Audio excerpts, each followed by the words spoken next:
सोलापुरात नवीन मटका, table, gas धंदा यांना चालू करण्यासाठी परमिशन दिली जाते. मग आमचे दैवत छत्रपती शिवाजी महाराज यांच्या जयंतीनिमित्त नवीन मंडळ परमिशन मागण्यासाठी गेल्यावर त्यांना परमिशन दिली जात नाही. छत्रपती शिवाजी महाराज यांच्या नवीन मिरवणुकीला परमिशन देण्यात यावी. लेझिमसाठी पार्क वरून परमिशन द्यावी. डॉल्बी मिरवणुकीसाठी भैया चौकातून परमिशन द्यावी. हायकोर्टाने जे नियम दिले त्या नियमात आम्ही मिरवणूक काढणार. गेल्या वर्षी मंडळांची बाजू घेतल्यामुळे आमच्यावर खोटे गुन्हे दाखल करण्यात आले. आम्ही शिवजयंती सोलापुरात नाही तर काय पाकिस्तानात साजरी करायची का? हिंदुत्ववादी सरकार असताना छत्रपती शिवाजी महाराज यांच्याच जयंतीला कडक निर्बंध का? या संदर्भात आज भाजप शहराध्यक्ष नरेंद्र काळे यांना निवेदन देऊन चर्चा करण्यात आली. यावेळी मराठा क्रांती मोर्चा राज्य समन्वयक राम जाधव, शिवजन्मोत्सव मध्यवर्ती महामंडळ कार्याध्यक्ष पंकज काटकर, राजाभाऊ गेजगे, रोहन पवार, कार्तिक अनागुंडे, आकाश शिंदे, केतन अज्जीखाने आणि विविध मंडळाचे पदाधिकारी उपस्थित होते. यावेळी नरेंद्र काळे यांनी यावर मार्ग काढू असे सांगितले. प्रशासनाला सहकार्य करून सुद्धा आमच्यावर खोटे गुन्हे दाखल करण्यात येतात. प्रत्येक शिवजयंती साजरी करणाऱ्या मंडळासोबत मी शेवटपर्यंत उभा राहणार.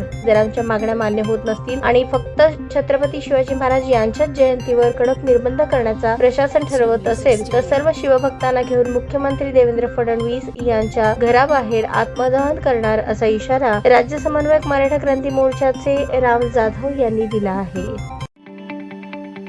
ताज्या बातम्या पाहण्यासाठी प्राईम महाराष्ट्र न्यूज चॅनलला सबस्क्राईब करा.